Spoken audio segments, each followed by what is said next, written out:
Well, thanks so much for being here. Thanks to Amber for the intro. And first and foremost, thanks to Brandon and the rest of the Minnesota blockchain team for having me out this evening. Like Amber mentioned, here tonight to share some perspectives on how some of the largest asset management firms are approaching the opportunity presented by digital assets. You might want to keep the mic a little bit closer. Sure. And not the same Frederickson as the law firm there, just to point it out. So just to briefly set the agenda for what we'll discuss tonight, I'm going to start with just a very brief high-level intro into my firm, Alpha Financial Markets Consulting, specifically focused on how we work with TradFi and crypto-native asset management firms. From there, we'll really center the conversation around two key themes that we see these firms looking at. First being crypto as an asset class, which for the purposes of our conversation, we'll define as the investment opportunity represented by native digital assets. So think, Bitcoin, Ethereum, other L1s, which are powered by blockchain networks and derive their value from decentralized infrastructure, utility, and scarcity. As part of that conversation, we'll briefly touch on the Bitcoin ETF, putting into context some of the success and adoption we've seen within those specific products. We'll talk about, what's next, how are firms approaching the state of the digital assets markets, given that success in the Bitcoin ETFs. How are they thinking about, the evolving regulatory landscape and what that's going to enable them to bring to market next. The second big topic we'll discuss is tokenization, which is the process through which native or real-world assets are brought on-chain through the representation of a token in order to utilize the benefits of blockchain and distributed ledger technology. As part of that discussion, we'll briefly touch on, why might an asset management firm want to tokenize an asset? What are some of the efficiencies that they can realize through doing so? The current state of the tokenization landscape, so some of those key use cases that are starting to emerge in the market, before ultimately concluding that portion of the conversation and tonight's conversation overall with a detailed walkthrough of one example where we've seen significant adoption in a tokenized product, strictly because of the efficiencies that the tokenized product unlocks that surpass its TradFi counterpart, that being a tokenized money market fund. Specifically, we'll use BlackRock's tokenized money market fund kind of as an example to walk through, calling out some of those key efficiencies along the way. So just briefly, again, I work for Alpha Financial Markets Consulting. We are a full-service management consultancy to the asset and wealth management industry. So if you think about, some of the other management consulting firms you might be familiar with, the Big Four, BCG, McKinsey's of the world, they really work with clients across different industries, where we do a lot of the same work, but specifically focus on clients within the asset and wealth management industries. On the digital asset side in particular, we work with TradFi clients, so that's some of the more household name asset managers, firms that you're likely to see within your 401k account, other retirement accounts, but also crypto native asset managers. So oftentimes these are the less household name firms that invest strictly in digital assets. So to name a few would be DCG, Bitwise, the coin funds and Panteras of the world. All that to say that tonight, I'd like to minimize to the extent possible my own personal views or even the views of my firm, and really try to loop in as much as possible how these asset management firms are approaching these topics that we've just gleaned insights from through the course of our normal conversations and work with them. We also hosted a roundtable with senior and executive leaders from 12 different asset management firms back in April, and so we'll loop in some of the insights from that conversation as well. So starting out, crypto as an asset class. You can't really have a conversation about the intersection of digital assets and asset management without talking about the resounding success of the Bitcoin ETFs. So the Bitcoin ETFs were approved in January 2024, started trading shortly thereafter. And this was really a significant moment. A lot of people saw this as in some sense, a validation of crypto as a viable asset class by the regulatory authorities that govern the world's largest capital markets. It also marked the first time where investors could gain exposure to the spot price of Bitcoin without actually having to hold and custody the underlying asset themselves. So very significant to individual investors as well. So what have we seen since? What have the flows been like? IBIT, which is BlackRock's iShares Bitcoin Trust ETF, it's the largest Bitcoin ETF in the world, became the fastest ETF in history to surpass both the $10 billion and $50 billion marks in AUM.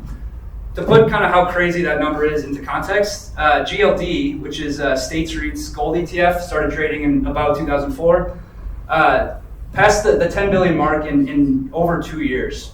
Now, I bring up GLD not just because of the similarities in asset class and investment profile between Bitcoin and gold, store of value, Bitcoin is digital gold narrative, but also because up until this point, GLD was really the shining industry example, the industry case study of how quickly a fund can attract net inflows when it's giving investors exposure to a new asset class through the wrapper of an ETF.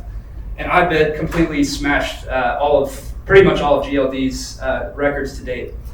To give kind of a more holistic industry example, between the time they started trading in January of 2024 through to the end of Q1 2025, the US spot ETFs purchased about 530,000 Bitcoin.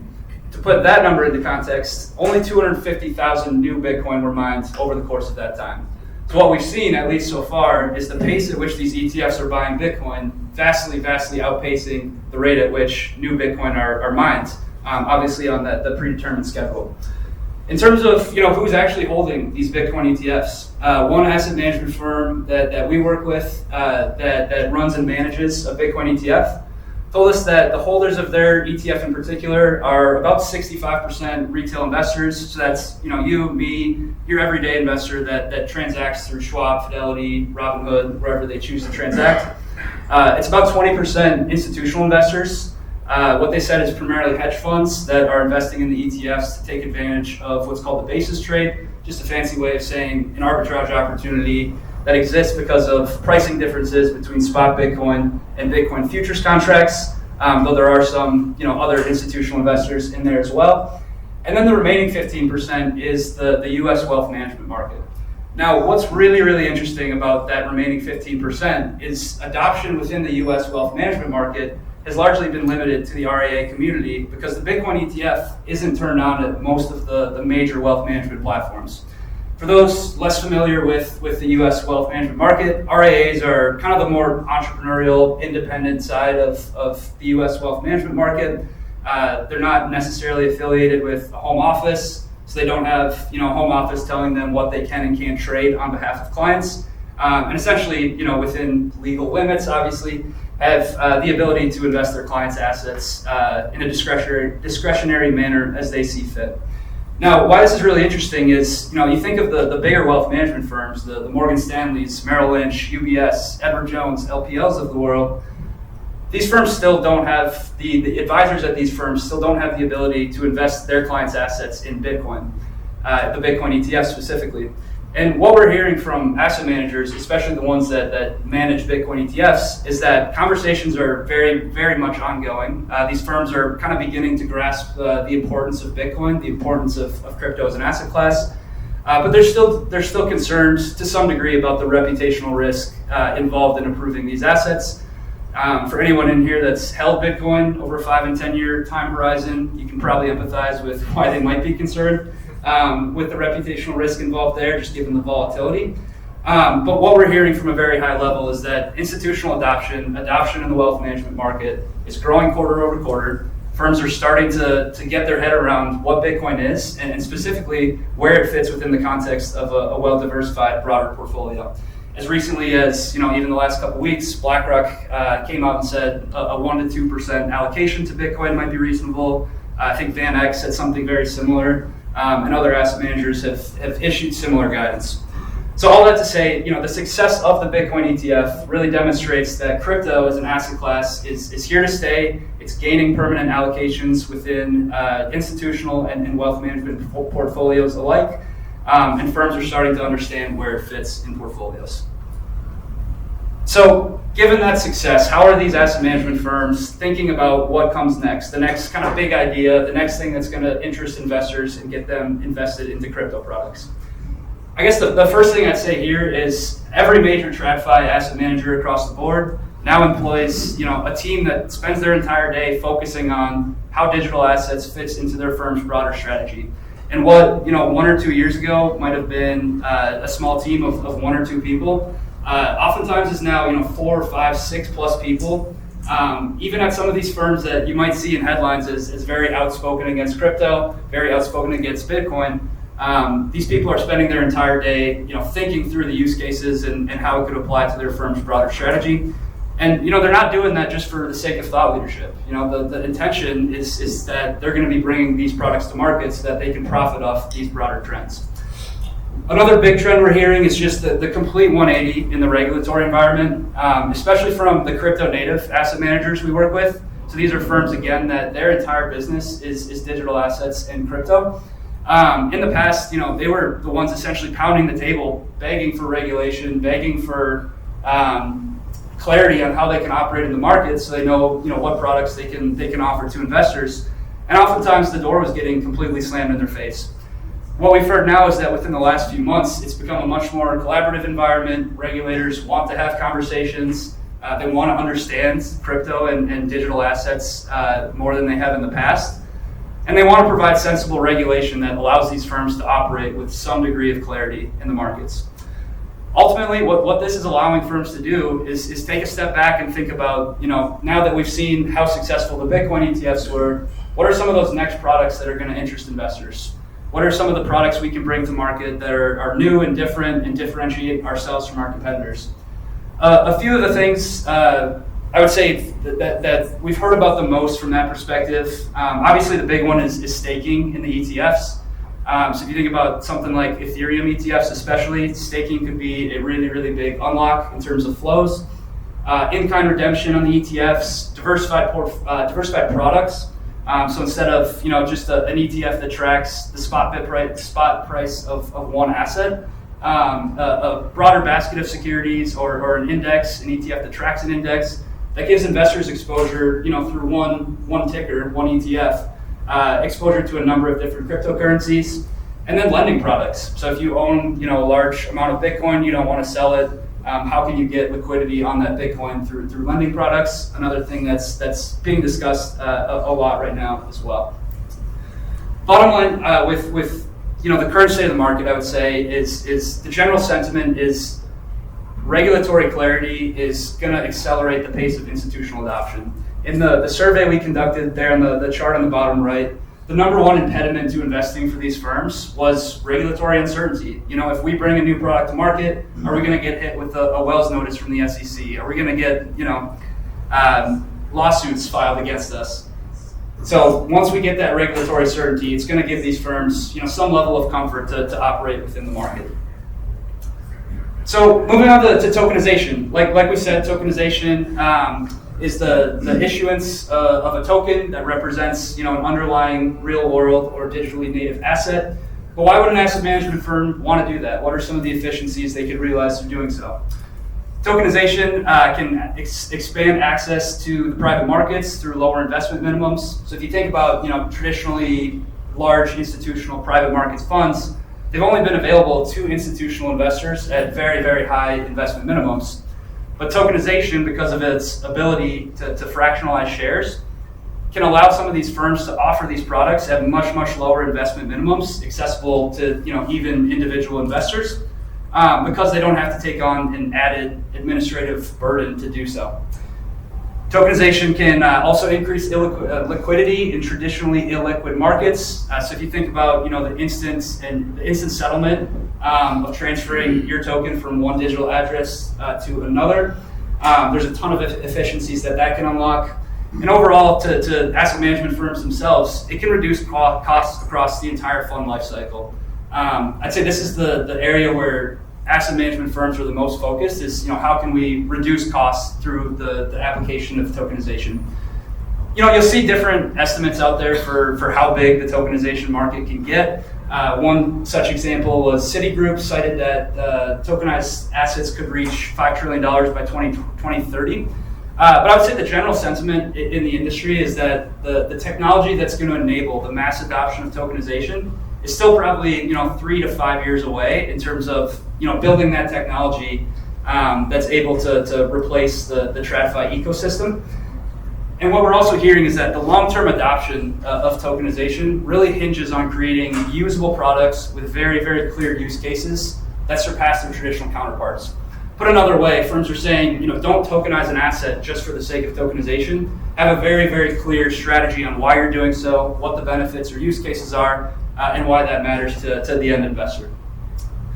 A couple different places where this has started to take shape. Like I mentioned, private markets is a big one. So within the last couple of years, we've seen KKR tokenize a share class of a private equity fund on the blockchain. Apollo has done something similar with a private credit fund. And the area that we've seen the most adoption to date has been tokenized money market funds. So major asset management firms, think BlackRock, Fidelity, Franklin Templeton, Janus Henderson, at least on the TradFi side, have begun to launch tokenized money market funds. So we'll wrap up briefly just calling out a few of the kind of key efficiencies that those tokenized money market funds unlock that, again, surpass their traditional counterparts. So BlackRock launched the tokenized money market fund known as BIDL, B-U-I-D-L, on Ethereum originally, though it's now available on other blockchains, in partnership with a firm called Securitize. Securitize is essentially the platform that gives them the technological capability to offer tokenization. It's also the user interface for where investors go through compliance, create a digital wallet, and ultimately transact in the shares. The first kind of big unlock of these tokenized money market funds is access to a brand new segment of investors for these asset management firms. So if you think about traditionally on-chain entities like a DAO, they haven't had access to safe haven assets like U.S. Treasuries in the past. As a recent example, Sky Protocol, which was formerly known as MakerDAO, they issued a $1 billion RFP for an allocation to tokenized money market funds. It was ultimately won by BIDL, BlackRock's tokenized fund, Janus Henderson's tokenized fund, and then Superstate's fund. So this channel has opened brand new segments of distribution for asset management firms. The second, and I think personally the most exciting unlock related to these tokenized money market funds is in their rising use as collateral in margin trading accounts. So if you think about historically, you open a margin trading account as an institutional investor at a prime brokerage firm, you're going to have to post some degree of collateral in cash. To do so, you're selling out of your money market fund or other type of investment in order to convert that to cash and post it as collateral. With tokenized money market funds, what we're starting to see is more and more of these prime brokers are accepting the tokenized money market fund as collateral. But why is that such a big deal to investors is because instead of having to sell out of that funds and post as cash where you completely lose out on the yield, you can now post that as the tokenized fund and retain the yield the entire time. So instead of losing out on the 4% or whatever treasuries happen to be yielding at the time, you're retaining that and making that money all while your tokenized fund is used as collateral. The third and final use case for these tokenized money market funds, at least for the purposes of our conversation tonight, is the instant liquidity. So BlackRock's fund BIDL, in partnership with Circle, launched a smart contract controlled liquidity pool of USDC, where investors 24/7, 365 can access instantaneous liquidity with atomic settlement through the blockchain. Why that's significant is, if it's 3 a.m. on a Saturday, you're a hedge fund, you need to gain liquidity for whatever reason to take advantage of an opportunity. In the traditional model, you have to wait till Monday morning, redeem your shares directly with the issuer, who's going to post the cash back in your account, and it'll settle in T+1 or T+2 days, sometimes if there's delays. Now you can go access liquidity. It settles instantly on the blockchain, and you have that money to go and do with what you need to. So if I had to wrap all of this up briefly here, I would say in three key takeaways. First, Bitcoin as an asset class, crypto as an asset class is here to stay. The unprecedented success of the Bitcoin ETFs have really demonstrated that Bitcoin has a place within portfolios, and more institutions are starting to get their heads around what that means. Second, regulatory clarity only going to accelerate the pace of institutional adoption, and it will allow these asset management firms to bring new and innovative products to market. And then lastly, although the mass adoption of tokenization from a tech perspective is probably still a few years away, asset management firms are very, very actively thinking about the different use cases for tokenization, where it realizes efficiencies within their firm. And we've already started to see some of those efficiencies take shape with the example of the tokenized money market fund. So again, really appreciate the time. If we have time, happy to address any questions, but thank you guys very much. Yeah, maybe about a minute. A minute? Cool. Yeah. Do you foresee capital markets outside of digital assets going 24/7 in the next 5 to 10 years or less? Yeah, it's tough to say if they'll fully go 24/7, but I think it absolutely will. I guess more so you see push from not just retail but everyone. Yeah. So I think that, like, especially for asset management firms, that they might have operations across the globe, right? And if U.S. like tokenization as an example, if you had a tokenized stock, you could trade that 24/7. You're not limited to the U.S. market hours. So if it's a U.S. based mutual fund and it's 3 a.m. on a Tuesday, all of your U.S. portfolio managers are asleep. A team in EMEA or Europe could hypothetically trade that security to take advantage of an opportunity they're seeing in the market. So yeah, tokenized equities and fixed income I think is a bit further out on the adoption curve. But yeah, there's definitely use cases. Have you seen a lot of increase in demand in stable coins and new issuances of stable coins? Yeah. Would have loved to talk about stable coins. Yes, definitely seen increase in demand. I would say that's another practical use case that these firms are exploring right now. Back in 2022, when BlackRock made an investment into Circle, one of the reasons they made that investment was to explore the use cases of stablecoins for capital markets. So I'd say that something that these firms are still thinking through, but it's a big focus. In terms of your second question was launch of new stablecoins.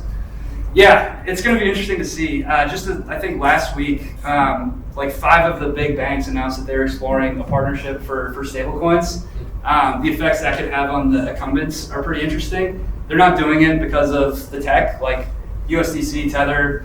That technology is there. In my opinion, they're doing it more so because it would give them some control over the use cases of stablecoins. But yeah, definitely a lot of applications there. Yeah. Would you say anything about whether this could help opening up investing to emerging markets, like say investing in like there's an index for African development? Yeah, 100%. And I was actually just talking about that the other day with a colleague with the example of tokenized stocks. So if you think about in your example, someone that doesn't have access to a traditional bank account, if they have access to a phone and internet connection, and they can access a tokenized stock through whatever app is available to them, that's a huge unlock, and they can trade it 24/7. So yeah, definitely interesting use cases there too. Thanks so much, Ben. Thank you.